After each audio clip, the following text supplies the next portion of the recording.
professionnels de la santé. La lutte contre le tabac constitue aujourd'hui un fléau mondial, mais nous savons également que le personnel de la santé, de l'Organisation mondiale de la santé, mesdames et messieurs honorables députés, chers écoliers, mesdames et messieurs, nous avons le plaisir de parler. Le tabagisme est un problème majeur de santé publique. Il touche surtout les pays en développement, dont le Sénégal, du fait de la délocalisation des industries du tabac dans ces pays. C'est une drogue qui nuit à la santé du consommateur et de son entourage. Elle est responsable d'une lourde mortalité, mais qui est évitable par la prévention.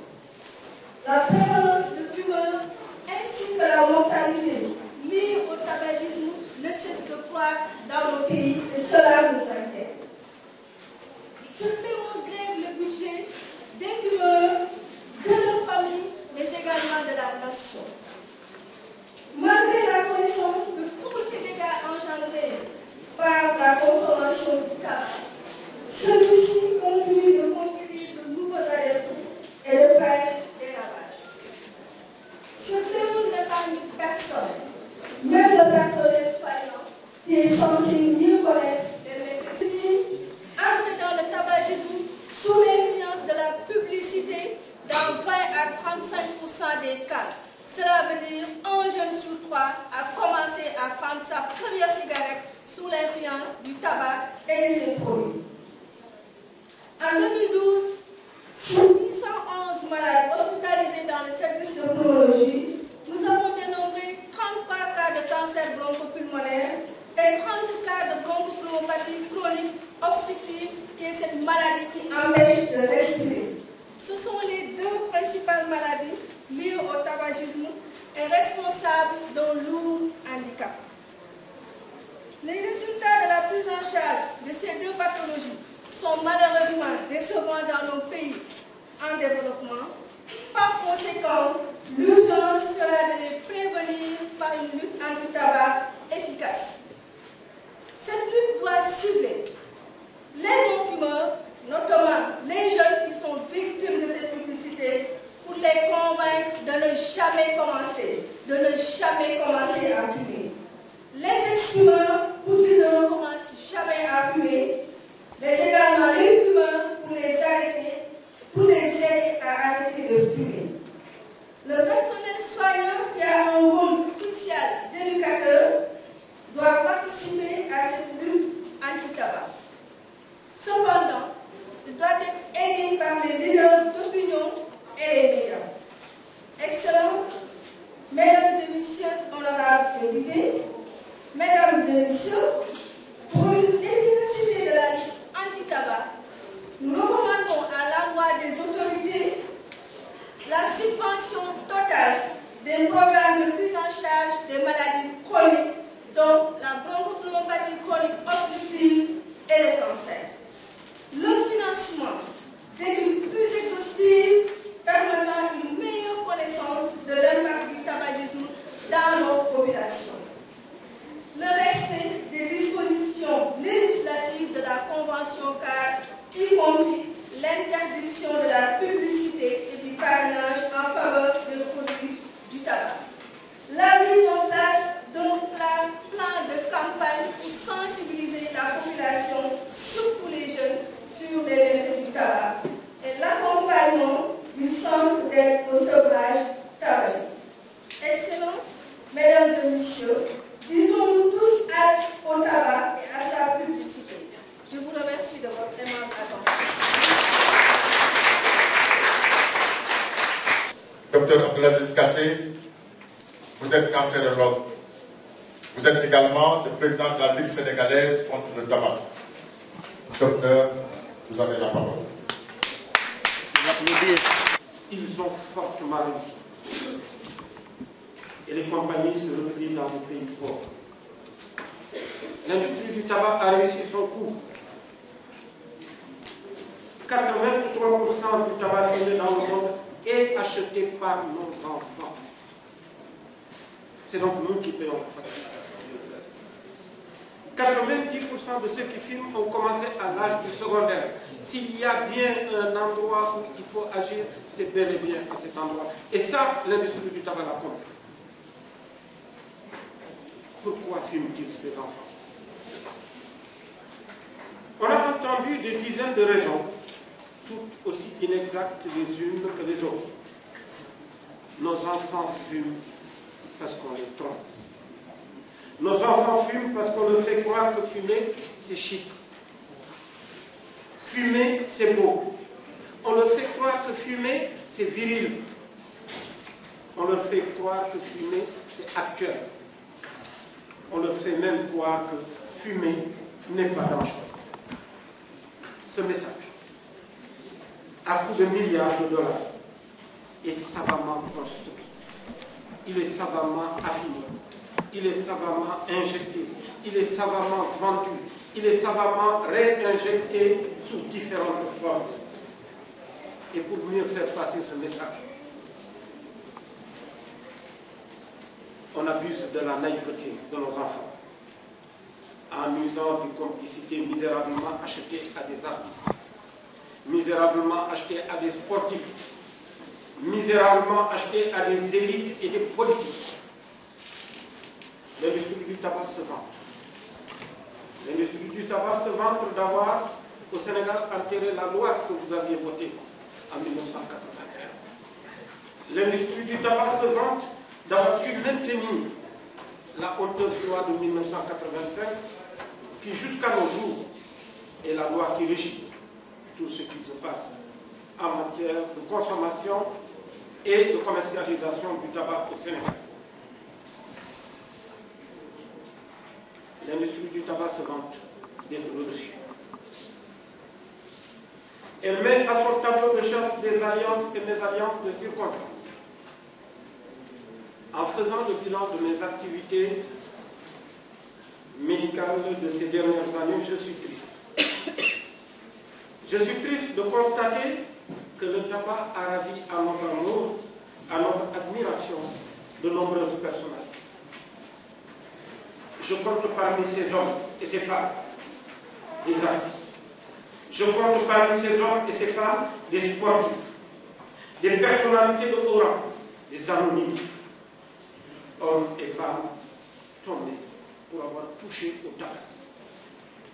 Certains d'entre eux avaient été des relais de l'industrie. Ils ont été ceux qui avaient forcé le respect de plusieurs générations de jeunes qui les admiraient quand ils arboraient leur paquet de Cravenard, quand ils arboraient leur paquet de Benson & Hedges, de Denis, de Saint-Maurice. Certains se montraient avec des cigares et leurs pipes. D'autres, malheureusement, sont morts simplement pour avoir côtoyé des fumeurs, parce qu'ils jouaient à la musique dans une boîte de nuit, parce qu'ils jouaient à la musique dans un restaurant, parce qu'ils étaient de simples serveurs dans un restaurant ou dans une boîte de nuit. J'ai encore dans mes oreilles les oraisons funèbres qui les ont accompagnés. J'ai encore dans mes oreilles les gémissements de la veuve et de l'orphelin. Gémissons, gémissons, gémissons avec eux, mais espérons.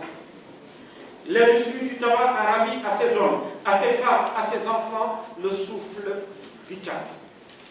Et je veux partager avec vous quelques mots de feu le poète Birama Diop avec sa fille. Écoute plus souvent les choses que les airs. La voix du feu s'entend. Entends la voix de l'eau. Écoute dans le vent du buisson ensemble. C'est le souffle des ancêtres morts qui ne sont pas partis. Il redit chaque jour le pacte.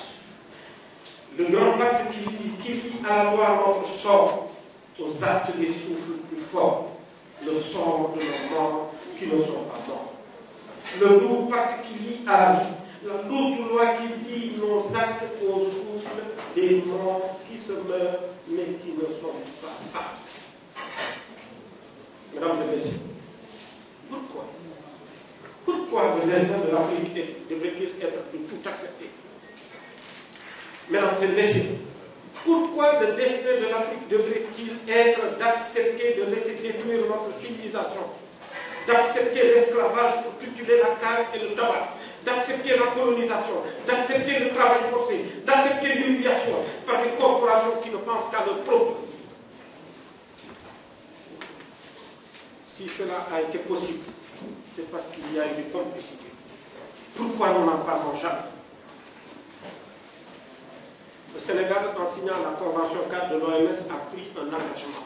Il a pris l'engagement d'interdire toute forme de publicité, de promotion et de parrainage du tabac avant 2010. J'espère que cette disposition, devant Dieu et tous les hommes, et devant les enfants qui sont ici, restera dans le texte de loi et sera votée par l'Assemblée nationale. L'industrie du tabac n'a aucun respect pour nos cadres. Elle n'a aucun respect pour nos élites. Elle n'a aucun respect pour nos institutions. Elle se pavane en chemise blanche dans les couloirs de nos administrations et du Parlement. Elle se vante dans les pieds misérablement achetés. Elle va jusqu'à dire qu'elle n'a aucune inquiétude à se faire au Sénégal.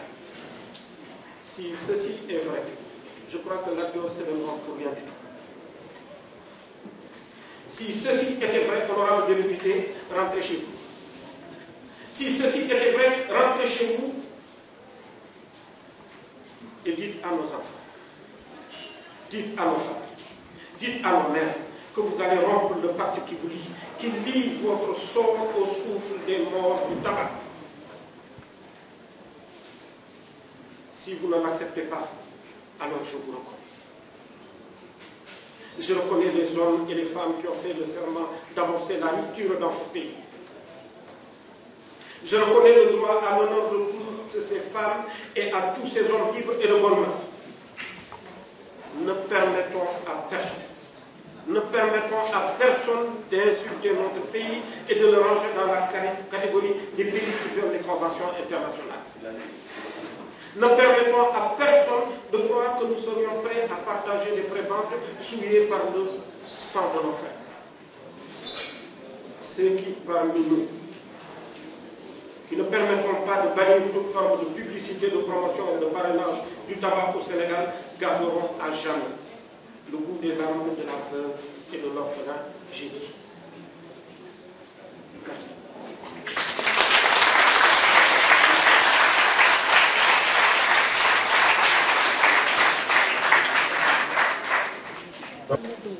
Rien de votre cœur pour votre engagement qui mérite des applaudissements de la Franciscaine.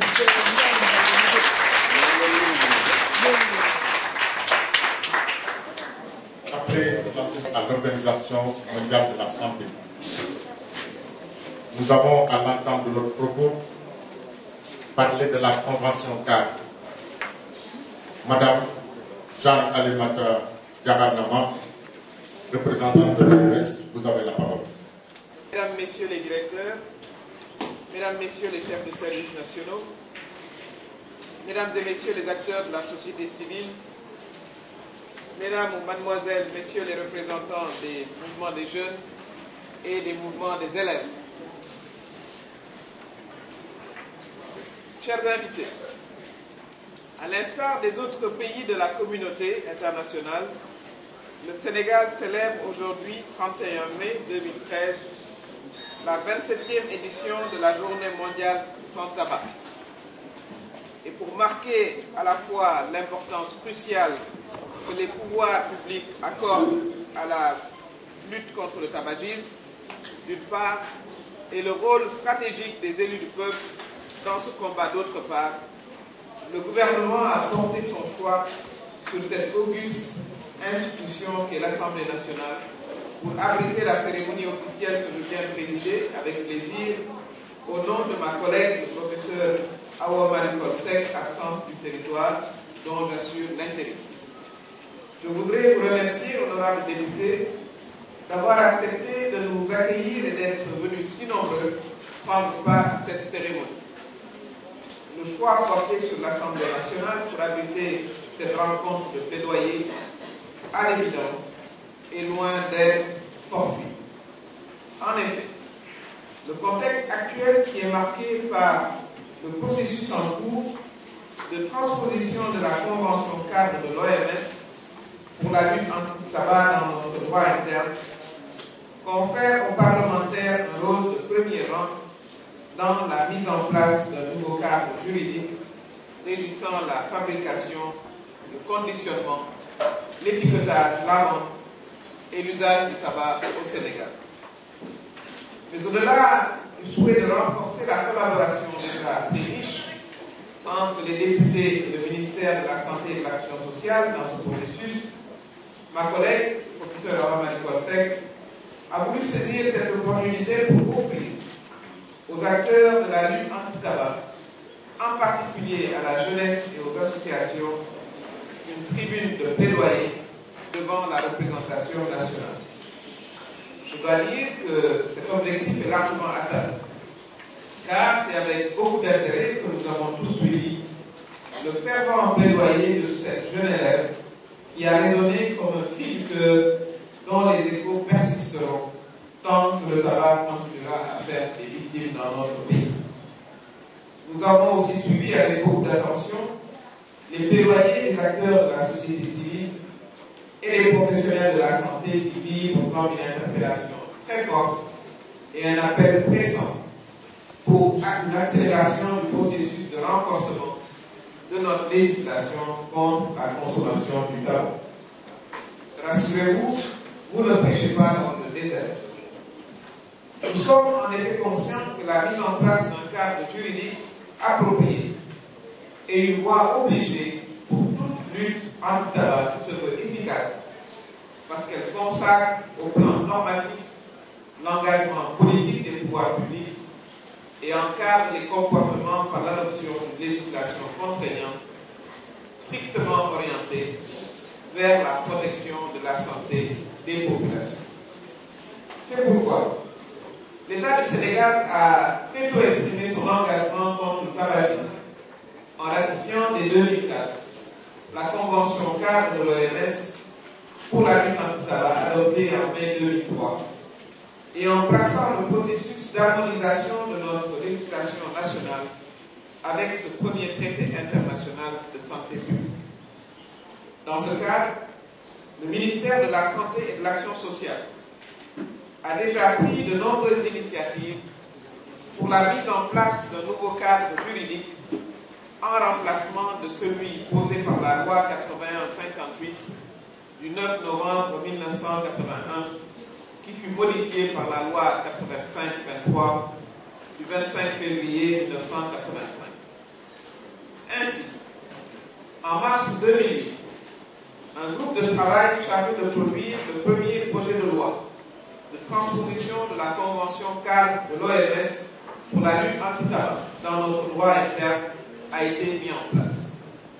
En mai 2008, un atelier de partage de ce projet a réuni tous les acteurs de la lutte contre le tabagisme. En 2009 et 2010, le processus a enregistré l'apport d'acteurs importants, comme le Consortium pour la recherche économique et sociale, communément appelé CRES, qui a appuyé l'organisation de plusieurs ateliers de partage de réflexion avec la participation de plusieurs experts. En mai 2011, le dernier atelier technique de partage de grand projet de loi portant modification de la législation nationale en matière de lutte contre le tabagisme a été organisé à Dakar. Mesdames, Messieurs, honorables députés, toutes ces étapes n'auraient pu être franchies sans la collaboration des acteurs de la société civile, qui depuis toujours ont cheminé avec le ministère de la Santé dans une approche consensuelle, privilégiant le dialogue et la transparence avec des débats de très haut niveau, alimentés par des parlementaires, des juristes, des administrateurs, des sociologues et des professionnels de la santé. Mais nous voulions mettre en exergue l'apport considérable de la Ligue sénégalaise contre le tabac, qui a réussi à fédérer les énergies et les compétences de la société civile pour faire désormais de celle-ci un acteur de premier plan. Honorables députés, mesdames, messieurs les acteurs de la société civile, chers représentants de la jeunesse, mesdames, messieurs, Le thème de la Journée mondiale sans tabac 2013, qui est interdiction de la publicité en faveur du tabac, de la promotion et du parrainage, nous interpelle dans un contexte qui coïncide avec un engagement jamais égalé des plus hautes autorités de l'État en faveur du vote de la nouvelle loi du tabac. À cet égard, il convient de rappeler les récentes directives de M. le Président de la République pour l'accélération du processus en vue de l'adoption rapide de ce texte. Notre projet de loi relatif à la fabrication, à la commercialisation et à l'usage du tabac, il faut le rappeler, a été élaboré dans le respect de l'esprit de la Convention cadre de l'OMS qui transparaît dans le slogan de cette année. Selon l'OMS, en effet, un des moyens les plus efficaces pour éviter que les jeunes ne fassent l'expérience du tabac et ne deviennent des consommateurs réguliers consiste à interdire toute forme de publicité directe ou indirecte en faveur du tabac. Et il faut bien retenir que léger ou faible teneur en goudron, aromatisé aux fruits ou au chocolat naturel, ou sans additifs, cigarettes organiques ou à risque potentiellement réduit, quel que soit le nom sous lequel il se cache, le tabac est mortel. C'est pourquoi nous sommes conscients que dans la continuation des efforts déjà consentis, il nous faut une loi forte, comprenant des dispositions sans équivoque, permettant, entre autres, objectifs. Tout d'abord, d'interdire la publicité, la promotion et le parrainage du tabac et de ses produits. Il faut également exiger que le conditionnement et l'étiquetage extérieur des produits de tabac portent des mises en garde sanitaires pertinentes et ne contribuent plus à leur publicité ou à leur promotion. Il est également important de sensibiliser les populations, particulièrement la jeunesse, sur les méfaits du tabagisme que le professeur Gassé a évoqué avec beaucoup de pertinence. Il est également important de protéger les populations contre l'exposition à la fumée du tabac en interdisant de fumer dans les lieux recevant un public. Il faut enfin renforcer la lutte contre le commerce illicite des produits du tabac. Mesdames, Messieurs, honorables députés, chers invités, je voudrais en conclure vous réitérer ici l'engagement du gouvernement à finaliser dans les prochaines semaines le projet de loi relatif à la fabrication, au conditionnement, à l'étiquetage, à la vente et à l'usage du tabac, et à le soumettre à votre examen. Sans nul doute, son adoption permettra à notre pays de se doter de moyens juridiques pour l'atteinte des objectifs que nous nous sommes fixés en matière de lutte contre le tabagisme. Je demeure convaincu qu'ainsi, nous travaillerons ensemble, en actes concrets, la vision du chef de l'État consistant à protéger la santé des générations actuelles et futures des effets néfastes de la consommation du tabac et de l'exposition à la fumée du tabac. Je vous remercie tous de votre attention. C'est le soin à faire.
qui est en cours, qui peut vraiment nous aider à accélérer. Vous avez ici également un partenaire comme de presse, qui est là,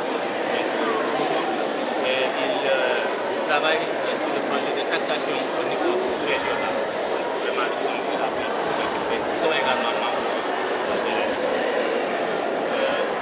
Depuis l'année dernière, nous avons ce qu'on appelle le mois de mai sans tabac. Nous sommes libres d'une journée mondiale sans tabac pour vraiment sensibiliser. Il faut prendre tout le mois, nous avons pris tout le mois et d'habitude nous démarrons ce mois à Gorée. Nous sommes dit que Gorée est un symbole. C'est là où les esclaves ont été déportés aux États-Unis pour aller cultiver du tabac. Et c'est ce tabac-là qui nous est revendu. Et c'est toujours une forme d'esclavage. Donc, vous avez l'imam de Gorée, chaque vendredi, qui fait en fait un prêche sur le tabac en vue de sensibiliser. Et la déclaration donc, de la liste à la maison de Jésus. Ça, c'est quelques activités de sensibilisation que nous menons dans les écoles. Ça, c'était au collège Sainte-Bernadette, c'est récent. Donc, avec les élèves pour les sensibiliser. Nous avons également une antenne régionale. Nous avons commencé à décentraliser un peu et nous avons installé l'année dernière l'antenne de Thiès avec le forum civil qui est là et l'association des consommateurs de Thiès que nous avons organisé le 30 l'année dernière, la veille de la journée mondiale.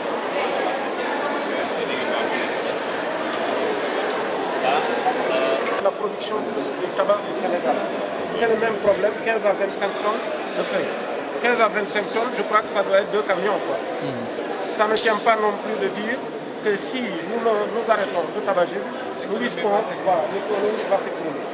C'est le même problème quand nous le prenons sur Maurice International, 44% du marché, et ensuite 2%.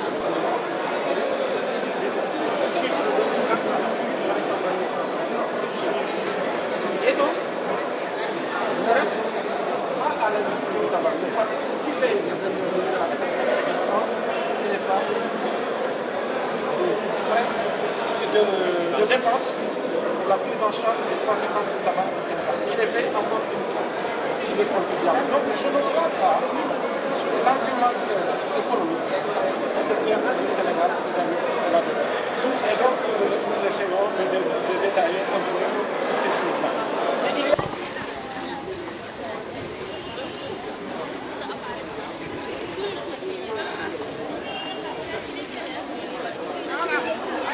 Thank you.